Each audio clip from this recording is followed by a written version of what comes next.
Horror Lies. Guys, Rob George here with you, aka VHS82 apostrophe. I'm your regular Wednesday evening host here at Body Bags. We are in a random week, the week that precedes our theme week, which is Essential Halloween Viewing. Very much looking forward to that. Busy weekend.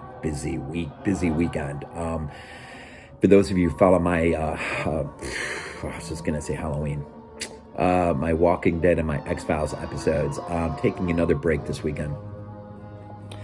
Between Friday night, we had another podcast for Body Bags, looking at gateway horror, that which created our niche, that sort of developed over time throughout our life. So for me, Italian horror, right? So a top 5 roundtable discussion of the films that really opened themselves up or opened us up to that particular niche in which we find ourselves and have found ourselves for much of our life. So that ran about 4 hours almost, I think. So late night. And then, of course, Saturday night, my dogs took down the #1 ranked Texas Longhorns, and that was a late night. It's been a late, busy weekend, so I just needed a break. But Body Bags has got to go on. I got to do Body Bags, right? You got to do Body Bags. You can't miss Body Bags. Anyways, looking at Invaders from Mars, 1953. Recently released. Well, I say recent, 2023. It's recent, right? In a 4K restoration from the original. I got to give props to Ignite Films, who also released it on 4K as well as Blu-ray. I took the cheap way out. I just grabbed the standard DVD release, which looks great for a DVD, especially when you got it in the 4K player and 4K TV. There's that upgrade, right? Upgrade that happens. But the film is, I needed it in my collection, and I was looking for a film to do for this week in particular. And I'm not sure exactly how the film sort of fell into the forefront of my mind, but it did. And so I kind of looked it up and found it at $12 and change. And I'm like, new transfer? Let's take the cheap way out and just grab it. So just watched it again just a little bit ago. And I gotta say, man, this I am so glad this film is in my collection now. This is an amazing release, and I have to say, if there's any way you can pull out the money for the 4K or the Blu-ray, you're going about, I don't know, it's almost 50 for the 4K. I want to say it's almost like 30 for the Blu-ray or something like that, and only 12 and change for the DVD release. And not much there. Trailer, an original trailer and a newly commissioned trailer, I think. Yeah, 2022 actually. So this must have actually been in the works for a bit. It's another byproduct of Cold War films. Of course, connected with, of course, the Roswell phenomena. And just Cold War politics, the fear of communism. This precedes Invasion of the Body Snatchers by like 3 years. So that comes out in 56, this is 53. And you really do have the stage set for Invasion of the Body Snatchers. Basically, the film, if you've never seen the original Invaders from Mars, you really do need to. And I would even say at bare minimum, if you got $12 just to throw away, you're not throwing it away. But if you got it to throw it away on the DVD, grab it, revisit it, or watch it. And if it's something that it hits you as much as it's hit me and you got the money, upgrade to Blu-ray and get the extras, because I'm sure they are well worth it. But the movie basically surrounds a boy who wakes up early in the morning, I think around 4 actually, and it's the stereotypical 1950s science fiction movies, right? The boy's got a telescope in his room, which is so cool. So he wakes up early in the morning to see some sort of constellation. I can't remember exactly what he's looking at. can't remember if it involved Venus or something. It's something. Anyways, so he gets up to look at it. Well, the alarm wakes up his parents, who think it's time. They think it's their clock, but Dad goes in to check on him. Of course, Dad's a cool cat, man, and wants to look at with him. Well, Mom kind of comes in and breaks up the party, which is interesting now that I think about it, because the boy, then Mom sort of throws water on the fire, and they get the kid back to bed, and Mom and Dad go back to bed for the next couple hours, whatever. But the boy, thunderstorm rolls in, and the boy wakes up in the midst of the storm and hears something weird, looks out his window and sees something that resembles like a spaceship of some sort that lands in the back of their property in a sand pit. Now, he doesn't know exactly what he saw, but he rushes into his parents' bedroom and tells his dad, who ultimately, in the end, once he gets him back to bed, he will actually go out and check on the boy's claims, because he works for an engine assembly plant that is building engines for rocket ships, which prefigures in the story a little bit later on. And so he believes his boy to a point, because he is somewhat aware of something going on. He doesn't know what's going on exactly, but he's aware of something. So he goes out and checks it out. Well, he never comes back, right?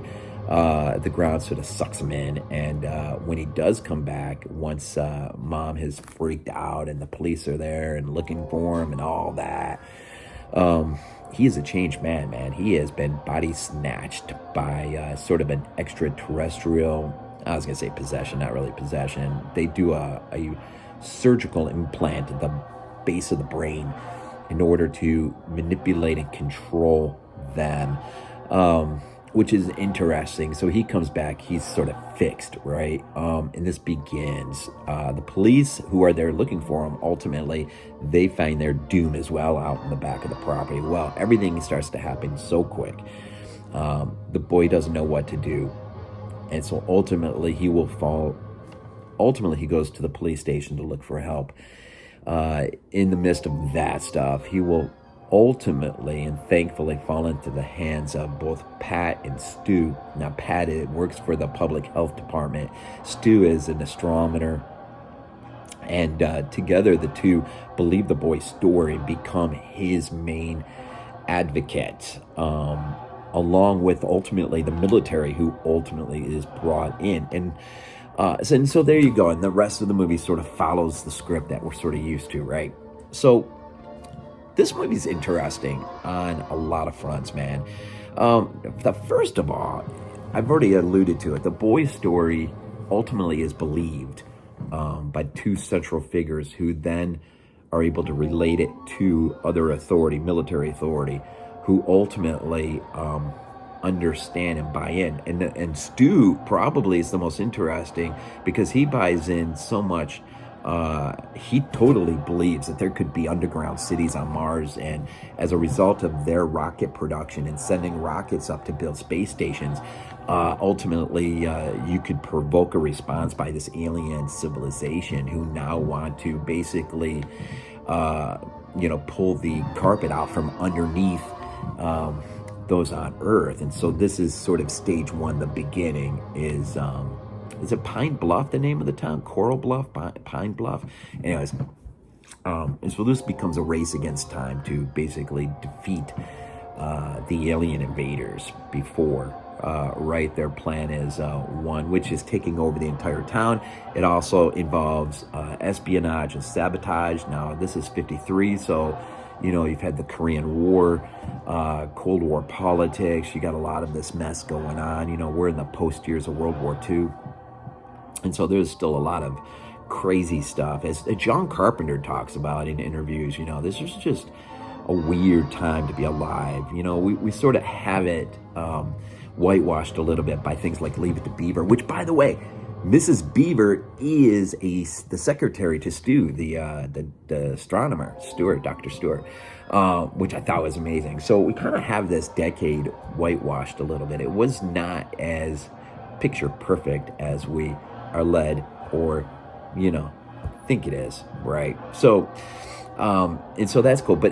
And so you kind of got the idea that the boy's story is being believed, as well as those in authority ultimately buy in,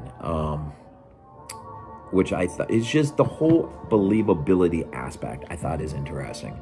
And the movie goes to some weird places. Well, I don't want to say weird, but maybe controversial places where initially when the dad first comes back, there's a moment where the boy is inquisitive about the mark he sees on his neck, and the dad ultimately, so out of character, turns around and just smacks the kid across the face, knocking him on the ground. And things just sort of steadily get worse from that point forward. It is a great movie, man. It is a great movie. The set pieces. By the way, I didn't even mention it. William Cameron Menzies, who is the director of this film, he was second unit on Gone with the Wind, which is pretty cool. Which was 1939. Is that 1939? I never think of that movie being that old. It's weird. And Jimmy Hunt, who plays David MacLean, the boy, he ultimately is, Toby brings him in as a cameo to play the police chief and his remake of Invaders from Mars, which is interesting. That one I don't have either in my collection, and I really need to get that and revisit that one. I'm trying to think a few things before I get right to the end real quick. I think I mentioned everything at least to a point. I have to say though, David's parents ultimately they're sort of the at the forefront of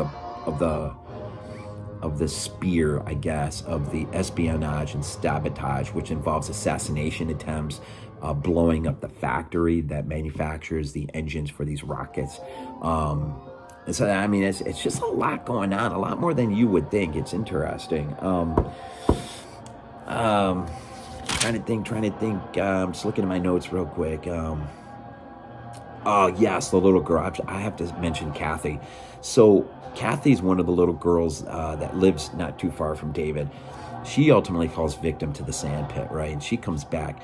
Now, what makes her character fascinating and dark is when David shows up to the house and tries to tell the mom that Kathy's missing, and he saw her out by the sand pit. He thinks she's been taken. Of course, the mom is like, what are you talking about? Well, she's starting to get into panic mode. Kathy shows up with a bouquet of flowers that she's picked somewhere, and she's sort of got a smile on her face, and so the mom now begins to be upset with David.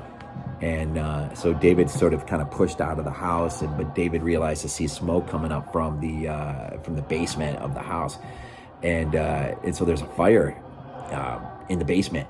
Come to find out, Kathy took gasoline down in the basement, lit the house on fire, and you get this moment where the camera sort of fixates on her face, and at the moment she seems, she lies for one, and then she, smirks, gives a really evil smirk.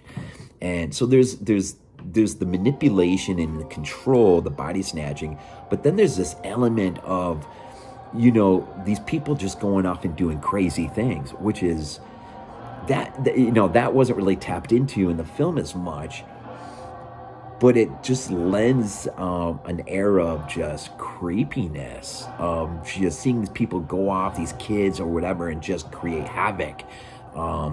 As though they were demon possessed or something, right? So that was a really interesting layer aspect of the film.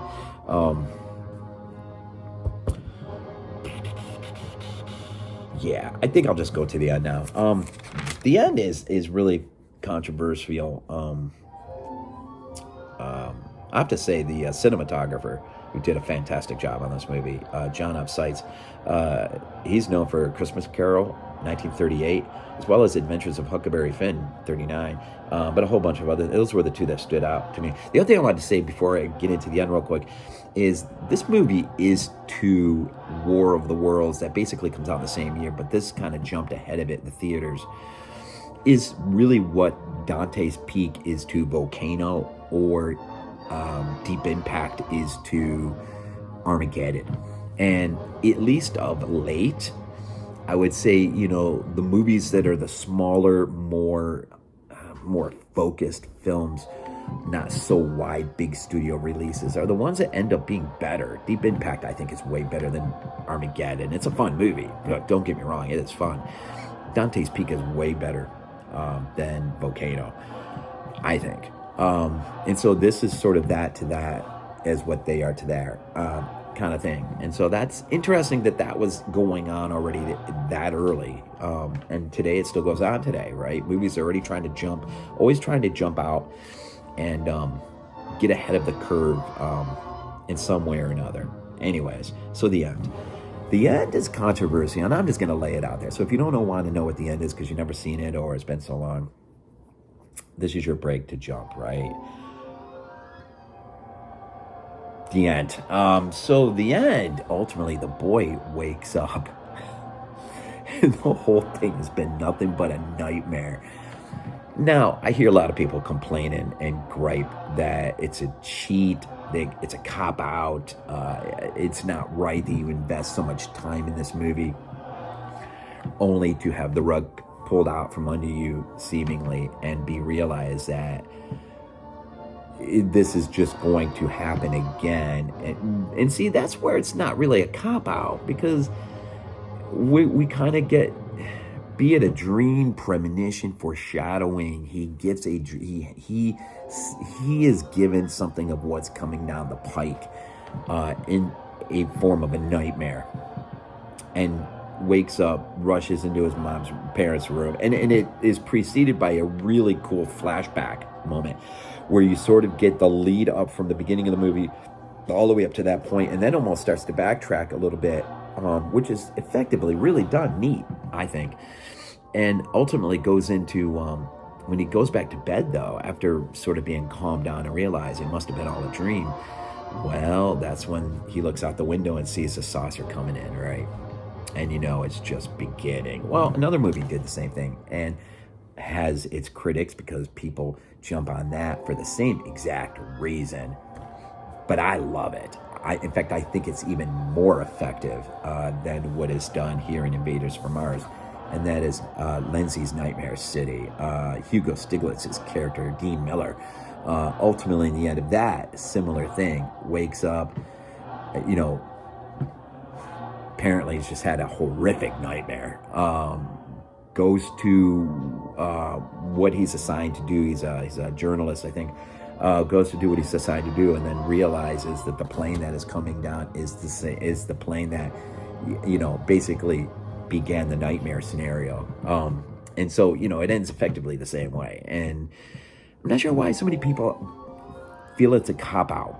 And I don't know. I mean, I guess you could, but I mean, and I get it. I get the argument, but I mean, I still kind of like it. I think it's kind of neat when you can kind of get that sort of foreshadowment, and then only to know that the real horror is about to begin. I don't know. Something cool about that.